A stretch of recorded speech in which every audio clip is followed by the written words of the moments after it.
Where are you right now? I asked my daughter. She nonchalantly replied. Anywhere is fine. Frustrated, I insisted. Come home immediately. But my daughter retorted. No way. We're on an overseas vacation. We won't be back for another 3 days.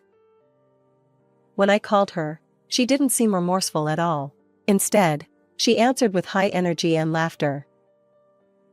As I passed by my daughter and son-in-law's house, I heard a faint cry for help from inside. The voice was incredibly small. It was the voice of my beloved grandchild. When I used my spare key to enter the house, I discovered my 5-year-old grandchild tightly bound in a rope, hidden deep inside the closet. My daughter and son-in-law had exposed my precious grandchild to danger, and the consequences were severe. Fueled by anger, I resolved that my daughter and son-in-law must be held accountable, no matter what. My name is Mary, and I am a grandmother now. Lately, the chilly weather has kept me indoors, making me feel quite lonely. You see, my husband passed away several years ago, leaving me to live alone. His death was truly heartbreaking, and the loneliness persisted for a long time. However, there is something that brings me joy now, my kindergarten-aged grandchild, Mia. Over the past few years, I haven't seen my daughter Samantha and her husband Michael very often. The frequency of our visits decreased significantly after Mia was born. But despite being a somewhat absent grandmother, Mia has grown very fond of me. Occasionally, she'll say, "I love you, Grandma." Each time she does, my heart swells with affection. As a result, I find myself buying her various things and even sending her allowances. People around me recognize this as grandma spoiling, but I have no regrets. Mia is my one and only grandchild, a precious presence that cannot be replaced. Right now, my love for Mia fills my heart completely. However, I also have concerns. It revolves around my daughter and son-in-law's parenting approach. Frankly, Samantha tends to prioritize her own needs over those of her child. And Michael, her husband, doesn't seem particularly attached to Mia. When I raised Samantha, I believed I showered her with affection, just as my late husband did. That's why deep down, I want to voice my complaints about Samantha's current family situation. On the other hand, I hesitate to interfere in their parenting decisions. Honestly, anything I say would likely be unwelcome, and they probably wouldn't listen. Moreover, if Samantha's stress being scolded by me was to inadvertently affect Mia, it would be disastrous. So, despite my conflicting feelings, I've decided not to meddle too much in their parenting choices. Although it's lonely not seeing Mia often, I know that if necessary, I can still visit her. Currently, they reside in the house where my late husband and I used to live. After his passing, managing the spacious home alone became overwhelming, so I handed it over to them. That's why I also have a spare key. Sometimes, I find myself thinking that I'd like to visit their home and see Mia, even if it's just spontaneously. One day, I had the chance to pass by my daughter and son-in-law's house after a long time. Since their home is quite a distance from where I currently live, I rarely visit on my own. However, there was a reason I decided to go there today. I had been invited by a friend who lives in the neighborhood. This friend happened to be a classmate from middle school, so I assumed we would reminisce about old memories. Little did I know that the conversation would take a much more serious turn. Mary, do you really know about Mia? Of course, she's my granddaughter. How could I not know? I answered matter-of-factly, unaware of my own ignorance. No, that's not what I meant. Could it be that Mia is experiencing abuse? Huh? My foolish voice blurted out instinctively. What do you mean? I decided to listen to my friend's detailed account. However, As I heard the story unfold, I felt increasingly uneasy. After hearing everything, I collapsed onto my knees. To think that Mia has been going through something like that without my knowledge. Seeing my exhausted expression, my friend tried desperately to console me. Well, we don't know for sure. It's just a rumor, but I thought I should mention it. Maybe you could stop by their house on your way back? According to my friend, Samantha and Michael have been frequently going out early in the morning and returning well past midnight. Of course, they don't take Mia with them. As a result, there's a neighborhood rumor that they leave their child behind and go out to play as a couple. Additionally, some people have noticed Mia spending long hours on the balcony. Concerned neighbors who tried to talk to Mia were usually met with Samantha's baffling response. She's fine. My daughter just loves the balcony. Hearing this, I couldn't help but think that my daughter and son-in-law might be capable of such behavior. While I believe I have raised Samantha properly, I can't fathom where things went wrong. My friend advised me to check on Mia's well-being, so I left the house promptly and headed toward my daughter and son-in-law's home. With my hands trembling slightly, I pressed the doorbell, but there was no sign of anyone coming out, only the sound of the chime echoing. Are they not home? I muttered, about to leave the premises. However, at that moment, I thought I heard something. Help! The word was faint, and my hearing had deteriorated lately, making it challenging to catch soft sounds. Unable to discern it clearly, I addressed the noise. Is someone there? No response. Maybe I had misheard, I thought as I turned away from the house. But finally, I distinctly heard the plea. Help! My spine chilled. The source of that desperate cry could only be Mia. As a doting grandmother, I couldn't possibly have misheard. Given the circumstances, my daughter and son-in-law were likely out somewhere. But even if they left their child alone, why would she be calling for help? My mind raced to the worst possibilities, and I swiftly used the spare key to enter the house. Mia! Mia! Where are you? My voice reached her, and from not too far away, I heard Mia's reply. Grandma? Yes, it's Grandma. I'm here. Mia informed me that she was inside the closet. My worst fears had come true. Mia was left bound in a tight coil of rope inside the closet. Mia! How could this happen?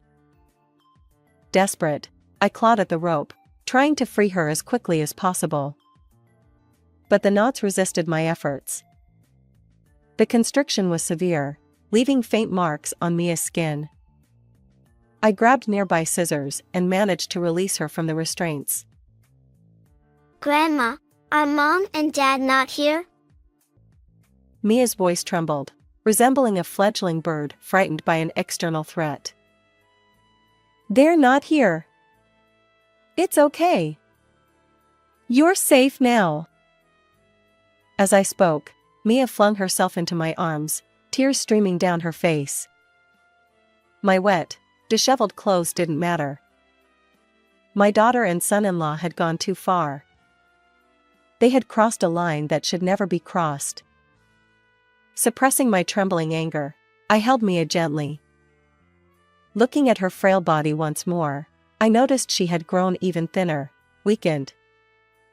She likely hadn't eaten properly for days. The marks from the rope on Mia's body were vivid, resembling bruises. These might take a while to fade. My anger surged uncontrollably, and I dialed Samantha's number. After a brief pause, a sluggish voice came through the phone. Hello?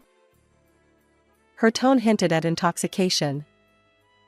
It was inconceivable that she would be drinking while her own daughter was in such a weakened state. Suppressing my volcanic rage, I spoke in an icy tone. Where are you right now? Anywhere is fine. She didn't seem remorseful. Instead, her high spirits grated on my nerves. Samantha, answer truthfully. Where are you? Perhaps sensing my seriousness, she finally revealed their whereabouts. We're on a family vacation abroad. Why? A family vacation. Yet they left Mia locked in a closet. How could this be a family trip? I pretended to be fooled by my daughter's talk of including Mia. My daughter's mood was somewhat lowered, but her annoyance at my biting remarks showed through the nuances of her words. Regardless, come home immediately. Why? It's a special family vacation. We won't be back for another 3 days. Of course, I didn't expect them to return right away, but hearing it directly from my daughter only fueled my anger.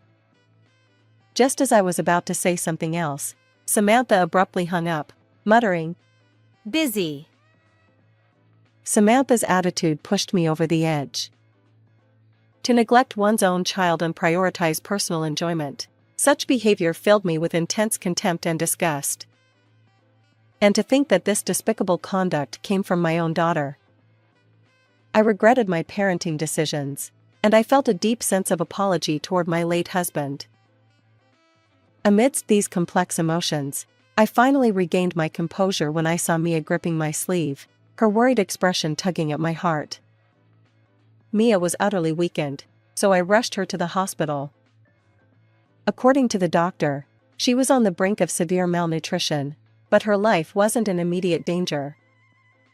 For now, I felt relief that Mia was safe. Next, my anger toward my daughter and son-in-law exploded. They had endangered my one precious grandchild, and the consequences were severe. I resolved that my daughter and son-in-law must be held accountable, no matter what. It's truly heartbreaking to discover the extent of my daughter's actions. She's never done anything this extreme before. While the neighborhood gossip hints at mild mistreatment, I know my daughter isn't foolish enough to risk so much. If Mia were to reveal that she was genuinely abused, Samantha and Michael's lives would be ruined. Yet, I can't help but wonder about the reason behind such drastic measures. If there's a solid motive, perhaps I can arrest my daughter and son-in-law for child abuse. So, despite the painful memories it stirs, I decided to ask Mia for a detailed account of the situation. Mia hesitantly shared. Mom, one day, I saw Mom bringing home a man I didn't recognize. The implication is clear. Samantha was likely involved in an affair. My anguish deepened. Mia continued. I thought he might be Dad's friend, so I innocently asked. But Mom got furious.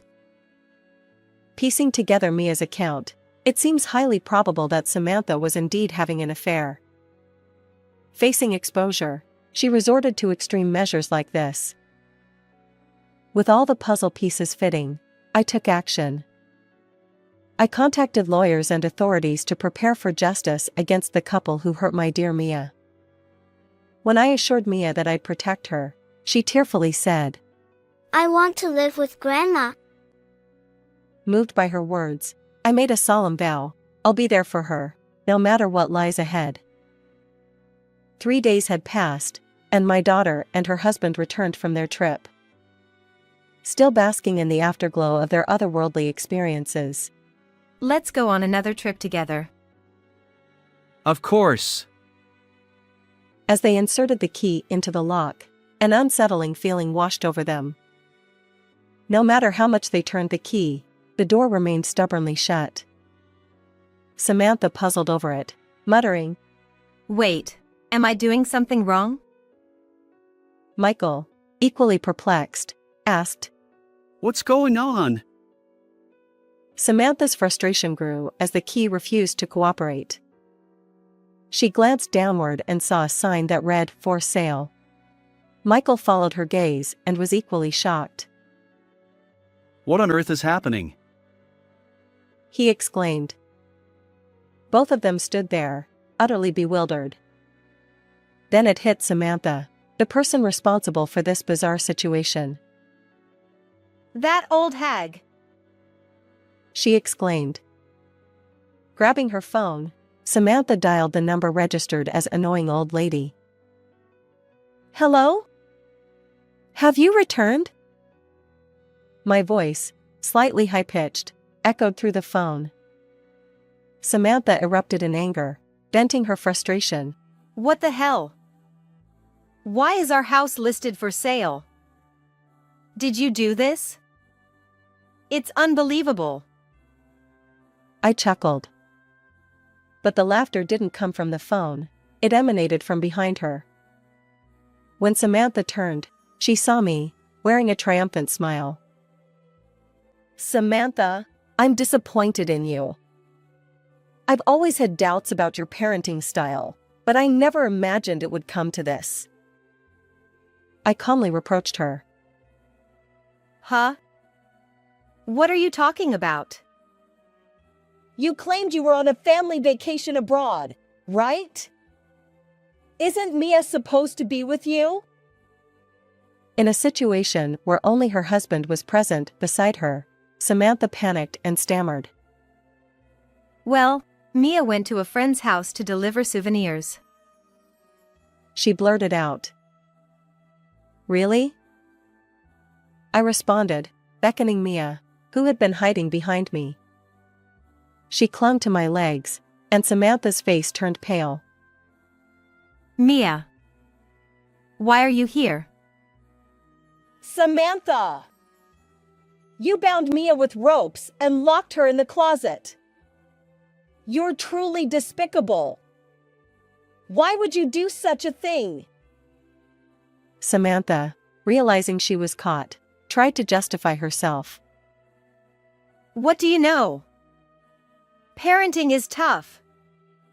Sometimes you have to discipline kids like that to teach them. Indeed, parenting is challenging. If only my foolish daughter had followed your example, maybe she'd be a slightly better person. I laced my words with sarcasm. Samantha fell silent. Michael, usually quiet, voiced his frustration. Why sell the house? What's going on? When you took over the house, you never changed the ownership. So legally, this house is still mine. As the owner, I can sell it if I want. Samantha trembled. So, where are we supposed to live now? Disheartened, the couple failed to express concern for their child. Don't you worry about your own child? My stern tone made them uneasy. Well, Mia is under your protection, right?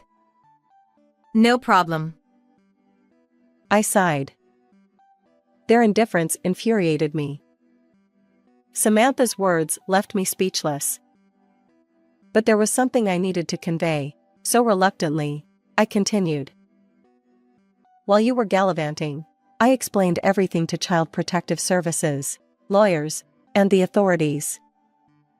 Mia's custody has been transferred to me. Their expressions didn't darken. Instead, they seemed oddly pleased. Really? So, we don't have to deal with parenting anymore? Fantastic. Occasionally, you do something good too, huh? Michael remained silent, but he nodded in agreement. But this is where it gets serious. I knew that sharing this news would put them in a good mood. So, with the intention of finally retaliating, I spoke up. Well, it's not that easy for custody to change, right? You're not foolish, so you can imagine that much. Despite my words, the couple seemed oblivious to the gravity of the situation. I continued. I merely consulted with Child Protective Services, but they deemed this incident quite serious and contacted the police. I explained. Their faces turned pale rapidly. I smiled sweetly and added, "You two should reflect on your actions in prison." Samantha protested. Wait, what's going on? This is bad. We need to escape. Michael, usually quiet, snapped. Calm down. It's not like they're coming for us right away. Both of them seemed irritated, so I decided to add fuel to the fire. By the way, Michael. The reason Samantha locked Mia this time is because her affair was about to be exposed. Michael's face momentarily showed confusion at my words, but then he blushed furiously and lunged at Samantha. What do you mean? You were having an affair? Calm down. This old hag is just making things up. Despite Samantha's attempts to soothe him, Michael remained visibly agitated. I continued speaking. And guess who Samantha's affair partner was? James, her high school classmate. You know, the guy who lives nearby? Samantha's expression tightened. How do you know all this? Ugh. She had inadvertently admitted to the affair herself, and Michael was now berating her with fury. He was so angry that he could barely articulate coherent sentences. Seeing his rage, I found it somewhat amusing. But I wasn't done yet. By the way, James is married. His wife was furious when she found out. She even threatened to sue for damages. Samantha fell silent. Understandably so, she needed to find a new home, come up with excuses for the police, and brace herself for a hefty alimony payment. The police matter was almost a foregone conclusion. She was likely to be arrested. Right now, she is experiencing the lowest point in her life. But it wasn't enough to make amends for what she did to Mia. So, I decided to deliver one final, significant punishment. I actually hired a lawyer to investigate various matters. It turns out that Samantha had been using the money I sent for Mia's support. There should have been hundreds of thousands of dollars saved up, but you two seem to have spent it recklessly. Even the recent trip expenses were covered, it seems, I said, looking at Samantha, who appeared defeated. Michael, who had lost his composure until now, reacted slightly to my words. I've been inconvenienced too, so I'll be making a claim, I added with a touch of irony. Upon hearing my final statement, Samantha finally snapped and began berating me. How could you do something so terrible to your own daughter? Unbelievable. You're an utterly hopeless parent. I retorted. I could say the same about you. Samantha's anger flared, but she had brought this upon herself. I never imagined my own daughter would stoop to such levels. In the end, the couple was found guilty of child abuse and sentenced to prison.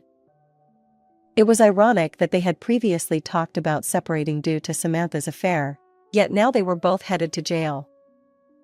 The alimony claims resulting from the affair, along with the repayment for misusing my financial support, left the couple drowning in debt.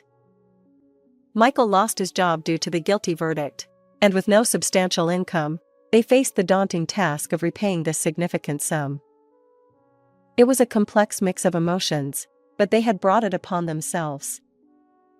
I hope they reflect and learn from their mistakes. On the other hand, I am enjoying my new life with Mia.